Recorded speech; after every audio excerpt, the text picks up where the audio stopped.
I don't know if it was like this the first day you went to school. All your parents came to kind of drop you off, so you've come a long way.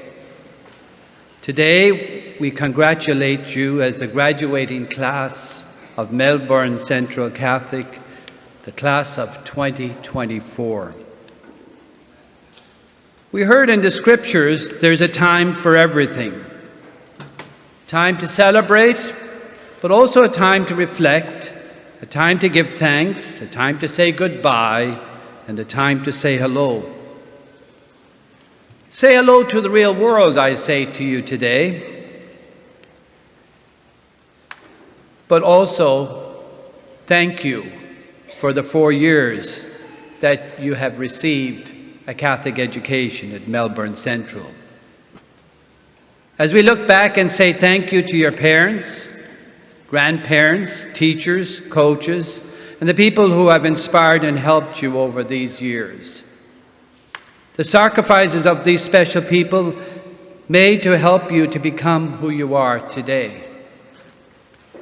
Melbourne Central Catholic was established and rooted in the tradition of St. Francis of Assisi, to be a high school that develops young men and women in an exclusive community to become servant leaders of our global society.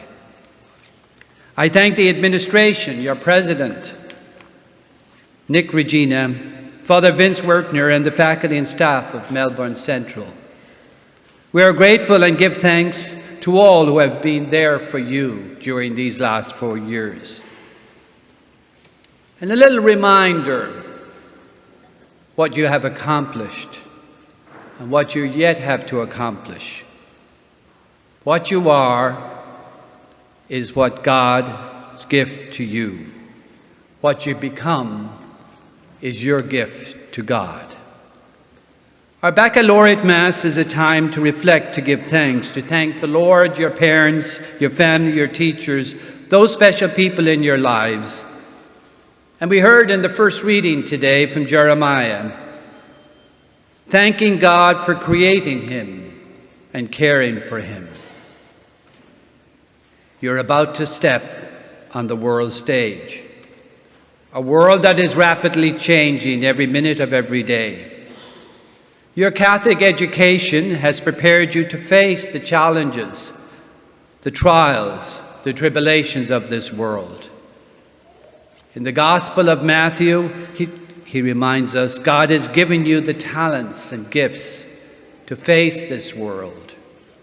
But you must not hide or bury these talents you have received. God tells you you must go out into the world and share your gifts and talents with others. You must become a light in the darkness. You are to be salt of the earth, to be healers, peacemakers, a catalyst for change and hope for our future world. Never stop learning and appreciating the gifts that God has given you. You can bring new ideas. You can teach and reach for the sky.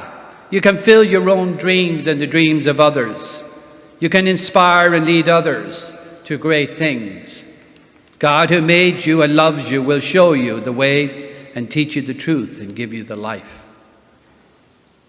Father Michael Himes, a priest who teaches at Boston College, taught a very unusual course, what you should do with your life. And every freshman would take this course.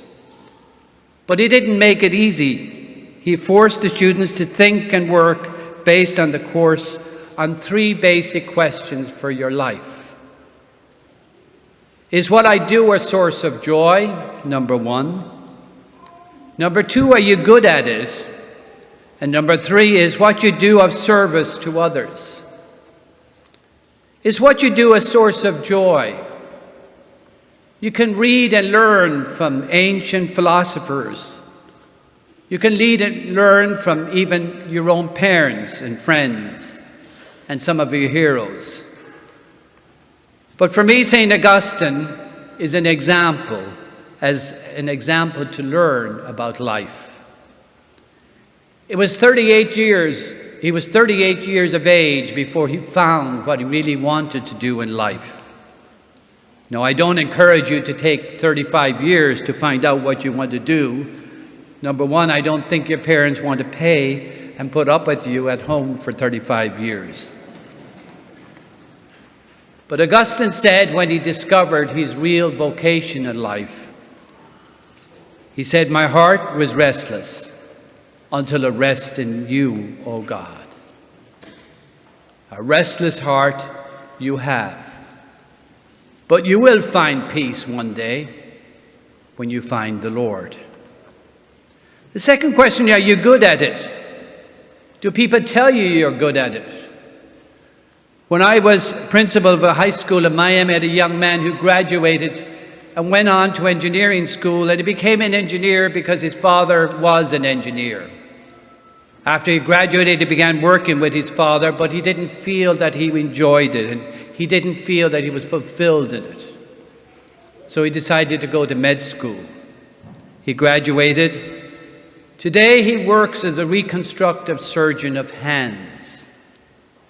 And he said to me recently, he said, "I would never be successful at what I do, and I would never be good at what I do unless I first became an engineer." So if you're good at it, you will know it. You will be fulfilled. Your dream will come true. It's what you do of service to others. I tell the story of a young boy, Teddy Stoddard. You can look it up on the internet. A young boy in second grade, when his mother died, his life fell apart. But his second grade teacher took him under her wing. She helped him to complete school, second grade. She helped him to complete third. She helped him to graduate from elementary school. She helped him to graduate from college. And she helped him to graduate from medical school.